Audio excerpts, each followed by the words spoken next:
Hello my dear friends, this is Chanti Arsada. So ప్రతిరోజులాగే ఈ రోజు కూడా మోస్ట్ ఇంపార్టెంట్ క్వశ్చన్స్ అనేవి 10 తీసుకొచ్చాను.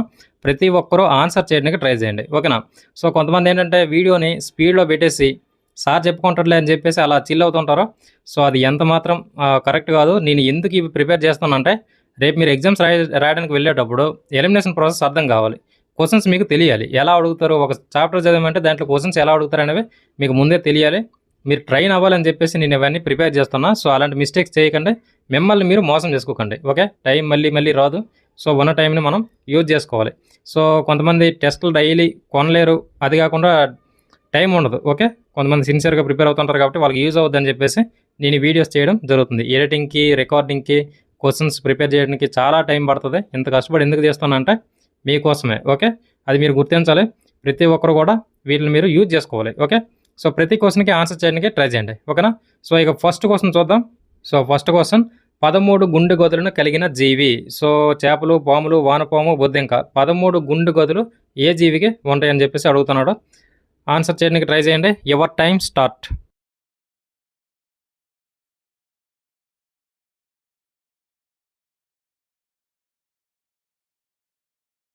టిక్ చేసుకున్నారా? సో చెప్పేస్తున్నా చూడండి. ఆప్షన్ 4 అనేది రైట్ ఆన్సర్, బొద్దింక, ఓకేనా? బొద్దింక గుండెలో మొత్తం 13 గదులు ఉంటాయి, ఓకేనా? సో ఆప్షన్ 1 చూడండి, చేపల్లో చేప గుండెలో 2 గదులే ఉంటాయి, ఓకేనా? తర్వాత పాములు, బల్లులు, కప్పలు, వీటిని మనం సరీసృపాలు అంటాం. వీటి గుండెలో 3 గదులు ఉంటాయి. తర్వాత వానపాము గుండెలో మొత్తం 8 జతలు, అంటే దగ్గర దగ్గర 16 గదులు ఉంటాయి, ఓకేనా? ఇప్పుడు మనకి ఈ క్వశ్చన్కి ఆన్సర్ ఏంటంటే బొద్దింక. సో మరి మనుషులకి సరీసృపాలు అంటే ఈ మనుషులు వీటికి ఎన్ని ఉంటాయంటే 4 గదులు ఉంటాయి, ఓకేనా? ఇది మనం గుర్తుపెట్టుకోవాలి. క్వశ్చన్ ఎలాగైనా అడుగుతాడు, అందుకే నేను ప్రతి క్వశ్చన్ కూడా కొంచెం ఎక్స్ప్లెనేషన్ ఇస్తూ ఉంటా, ఎలాగైనా అడగవచ్చు, ఓకేనా? సో నెక్స్ట్ క్వశ్చన్ చూడండి. 3 నుంచి 6 నెలల లోపు శిశువు యొక్క హృదయ స్పందన రేటు. సో చిన్నపిల్లలు ఉంటారు కదా, 3 నెలల నుంచి 6 నెలల మధ్యలో ఉన్న శిశువు యొక్క హృదయ స్పందన అంటే గుండె ఎన్నిసార్లు కొట్టుకుంటుందని చెప్పేసి అడుగుతున్నాడు. 100 నుంచి 150, 90 నుంచి 120, 80 నుంచి 120, 70 నుంచి 130. సో ఇందులో ఏది రైట్ ఆన్సరో చూస్ చేసుకోండి. Your time start.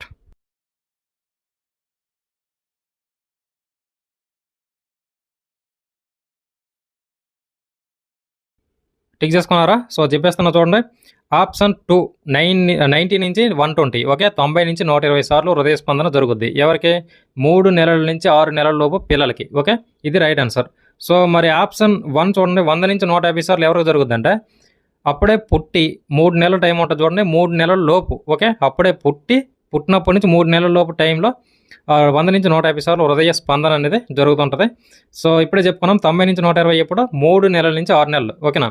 సో 6 నెలల నుంచి 12 నెలల మధ్యలో ఉన్న వాళ్ళకి 80 నుంచి 120 సార్లు హృదయ స్పందన జరుగుద్ది, ఓకేనా? తర్వాత 1 సంవత్సరం నుంచి 10 సంవత్సరాలు, 1 సంవత్సరం నుంచి 10 సంవత్సరాల పిల్లలు ఉంటారు కదా, వాళ్ళకి 70 నుంచి 130 సార్లు హృదయ స్పందన జరగడం జరుగుద్ది, ఓకే?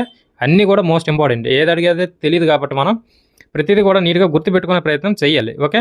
సో ఈ క్వశ్చన్కి ఆప్షన్ 2 అనేది రైట్ ఆన్సర్, 90 నుంచి 120. సో మూడవ ప్రశ్న చూడండి. వాహనాలలో డ్రైవర్లకు ప్రక్కగా అమర్చే దర్పణం ఏది?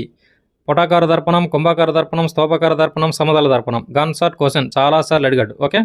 సో మీ ఆన్సర్ ఏంటో చెప్పండి. రైట్ ఆన్సర్ చూస్ చేసుకోండి, okay? Your time start.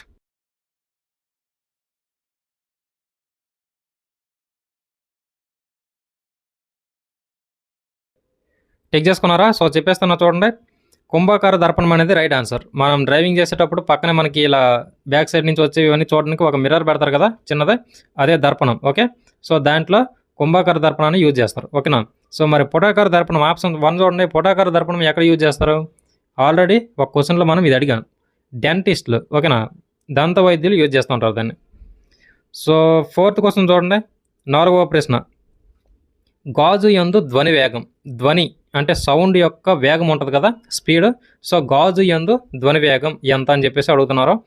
Option చూడండి. 330 మీటర్లు పర్ సెకండ్, 12,000 మీటర్లు పర్ సెకండ్, 5,640 మీటర్లు పర్ సెకండ్, 1,493 మీటర్లు పర్ సెకండ్. సో ఇందులో ఏది రైట్ ఆన్సరో మీరు చూస్ చేసుకోండి, ఓకే? Your time start.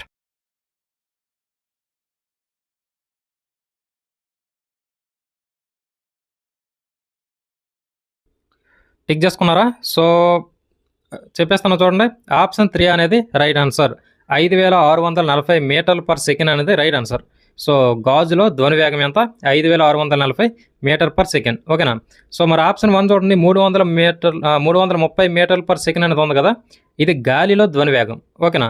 తర్వాత ఆప్షన్ 2 చూడండి, 12,000 మీటర్లు పర్ సెకండ్, ఇది వజ్రంలో ధ్వని వేగం. ఓకేనా? తర్వాత ఆప్షన్ 4 చూడండి, 1493 మీటర్లు పర్ సెకండ్, ఇది నీటిలో ధ్వని వేగం. ఓకేనా? సో ధ్వని వేగం, కాంతి వేగం రకరకాల వస్తువుల్లో ద్రవాల్లో అడుగుతుంటాడు. ఓకేనా? సో అందుకే ఇవన్నీ కూడా మీరు గుర్తుపెట్టుకోవాలి. సో నెక్స్ట్ 5వ ప్రశ్న చూడండి, అన్నీ కూడా చాలా ఇంపార్టెంట్ క్వశ్చన్స్ ఇవి. ఒక మెట్రిక్ టన్ను ఈ క్రింది వాటిలో దేనికి సమానం? ఒక మెట్రిక్ టన్ అనేది క్రింది వాటిలో దేనికి సమానం అని చెప్పేసి అడుగుతున్నారు.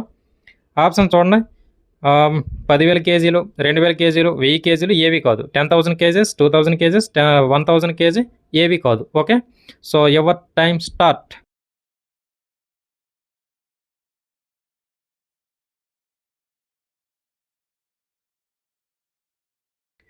టిక్ చేసుకున్నారా? సో చెప్పేస్తున్నా చూడండి, ఒక మెట్రిక్ టన్ అనేది 1000 కేజీలకి సమానం. ఆప్షన్ 3 అనేది right answer. Okay, so next 6వ ప్రశ్న చూడండి, ఎన్ని గ్రాములు ఒక పౌండ్గా చెప్పబడును?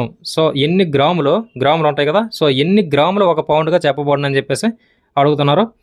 ఆప్షన్ చూడండి, 455.5 గ్రాములు, 453.5 గ్రాములు, 454.5 గ్రాములు, 452.5 గ్రాములు. సో ఇందులో రైట్ ఆన్సర్ ఏంటో మీరు చూస్ చేసుకోవాలి. Your time start.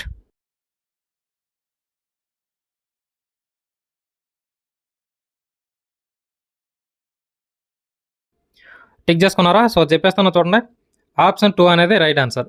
453.5 గ్రాములు. ఓకేనా? 453.5 గ్రాములు అనేది ఒక పౌండ్గా చెప్పబడుతుంది. ఓకేనా? నెక్స్ట్ 7వ ప్రశ్న చూడండి, 7వ ప్రశ్న 7th క్వశ్చన్, క్రింది వాటిలో రసాయనిక శక్తిని కాంతి శక్తిగా మార్చేది ఏది అని చెప్పేసి అడుగుతున్నారు. బ్యాటరీ, హీటర్, బొగ్గు, క్యాండిల్. ఓకేనా? సో రైట్ ఆన్సర్ ఏదో చూస్ చేసుకోండి. Your time start.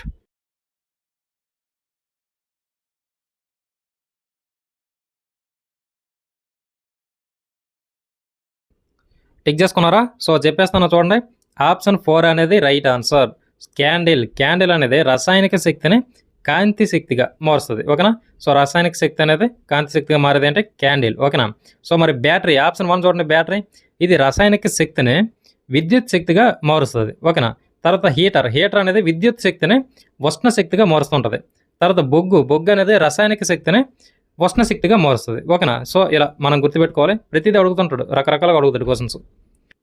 So next 8వ క్వశ్చన్ చూడండి, శాతవాహనుల రాజభాష ఏది? ఓకే, రాజభాష అప్పట్లో రాజ్యంలో వాడిన భాష. ఓకే, ప్రాకృతం, ఉర్దూ, కొంకణి, సంస్కృతం, వీటిలో శాతవాహనులు రాజభాషగా ఏది ఉపయోగించారు? So your time start.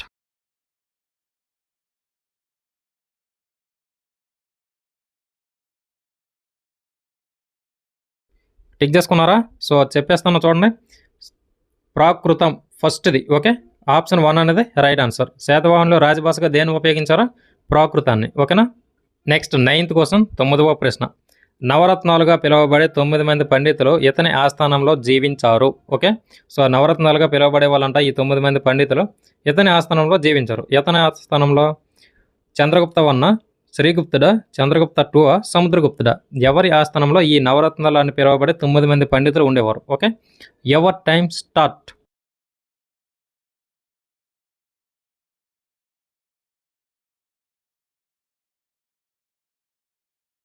Tick చేసుకున్నారా? సో చెప్పేస్తాను చూడండి, చంద్రగుప్తుడు 2. ఓకే, ఆప్షన్ 3 అనేది రైట్ ఆన్సర్. సో చూడండి, మొత్తం నవరత్నాలుగా పిలువబడే 9 మంది పండితులు అనేవాళ్ళు ఈ చంద్రగుప్తుడు 2 ఆస్థానంలో ఉండేవాళ్ళు. ఓకేనా?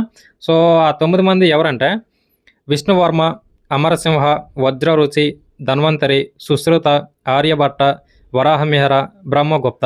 వీళ్ళందరూ కూడా చాలా ఇంపార్టెంట్. మనం కొంచెం డీప్గా చదివితే పెద్ద పెద్ద ఎగ్జామ్స్కి వీళ్ళందరి మీద కూడా క్వశ్చన్స్ అడుగుతాడు, అంత ఇంపార్టెంట్. విశ్వవర్మ చూడండి, విష్ణువర్మ ఫస్ట్దే పంచతంత్ర కథలో వీటిని ఆయన రచించడం జరిగింది. తర్వాత ఈ ధన్వంతరి, మీరు బింబిసార సినిమా చూసారా? సో ఈ ధన్వంతరి అనే గ్రంథం ఒకటి ఉంటుంది ఆయుర్వేదకు సంబంధించింది. సో ఈయన దాన్ని రచించాడు. తర్వాత ఈ సుశ్రుత, ఇతను కూడా వైద్యంకి సంబంధించి ఇవన్నీ చేసడం జరిగింది. ఆర్యభట్ట మనకి మొత్తం జీరోని కొనుక్కోవడం, లేకపోతే ఇంకా సంథింగ్ కొన్ని ఉన్నాయి ఈయన గురించి. ఖగోళ శాస్త్రం గురించి అప్పట్లో చెప్పాడని చెప్పేసి ఆర్యభట్ట అని.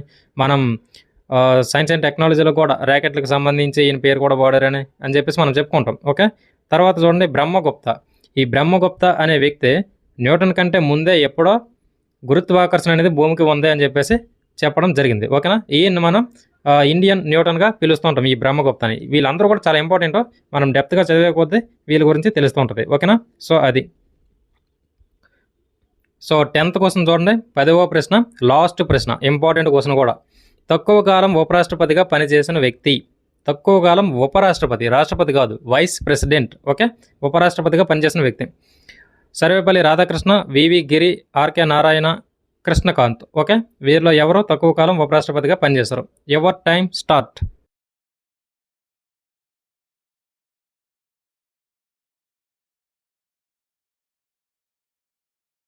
టిక్ చేసుకున్నారా? సో చెప్పేస్తాను చూడండి. వివి గిరి, ఆప్షన్ 2 అనేది రైట్ ఆన్సర్. ఈయన తక్కువ కాలం ఉపరాష్ట్రపతిగా పనిచేయడం జరిగింది. ఓకేనా.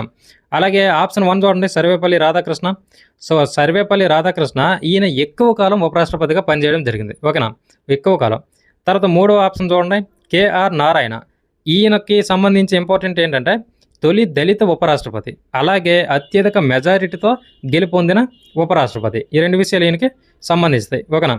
తర్వాత కృష్ణకాంత్, ఆప్షన్ 4. కృష్ణకాంత్ ఏంటంటే పదవిలో ఉండగా మరణించిన ఉపరాష్ట్రపతి కృష్ణకాంత్. ఓకేనా. ఒక్కొక్కరికి ఒక్కో ప్రత్యేకత ఉంది, అందరూ మనం గుర్తుపెట్టుకోవాలి. ఎలా క్వశ్చన్ అడిగేది మనకి తెలియదు కాబట్టి అన్నీ కూడా మనం గుర్తుపెట్టుకోవాలి. ఓకేనా. సో ఇంతకీ ఈ ఉపరాష్ట్రపతి వైస్ ప్రెసిడెంట్ గురించి రాజ్యాంగంలో ఎక్కడ తెలియజేస్తారంటే 63వ ఆర్టికల్ దగ్గర తెలియజేస్తారు. ఓకేనా. ఈ ఉపరాష్ట్రపతి గురించి 63వ ఆర్టికల్. అలాగే ప్రజెంట్ ఇప్పుడున్న ఉపరాష్ట్రపతి ఎవరు మనకి తెలుసా ఎవరికైనా? సో జగదీప్ ధన్కర్. ఈ జగదీప్ ధన్కర్ అనే వ్యక్తి ఇప్పుడు ఉన్నారు ఉపరాష్ట్రపతిగా. ఓకేనా. సో ప్రతిదీ కూడా ఇంపార్టెంట్, అన్నీ గుర్తుపెట్టుకోవాలి. ఇప్పుడు మీరు ఎంత స్కోర్ చేసుకున్నారో జెన్యూన్గా కింద కామెంట్లో రాసే ప్రయత్నం చేయండి. ఓకేనా. అలా అయితే నాకు తెలుస్తుంది మీ స్టాండర్డ్స్ ఏంటి, ఇంకా నేను క్వశ్చన్స్ ఎలాంటివి ప్రిపేర్ చేయాలి. ఓకే. ఇలాంటివన్నీ నాకు తెలిస్తే క్వశ్చన్స్ ప్రిపేర్ చేయడంలో నాకు కొంచెం హెల్ప్ఫుల్గా ఉంటుంది. కాబట్టి ప్రతి ఒక్కరు కూడా మీకు వచ్చిన స్కోర్ని కింద కామెంట్లో రాసే ప్రయత్నం చేయండి. ఓకే. సో ఈ వీడియోస్ అన్నీ కూడా ప్రతి ఒక్కరు యూజ్ చేసుకోండి. మీ ఫ్రెండ్స్ ఎవరైనా ప్రిపేర్ అయితే వాళ్ళకు కూడా సెండ్ చేయండి. ఓకేనా. Thank you for watching. అందరికీ కూడా ఆల్ ద బెస్ట్. సో ఖచ్చితంగా వీడియోకి లైక్ కొట్టి సబ్స్క్రైబ్ చేసుకుని డైలీ ఫాలో అవ్వండి. ప్రతిరోజు ఒక వీడియో అనేది మీకోసం వస్తుంది. Okay. Thank you for watching. అందరికీ all the best. Thank you.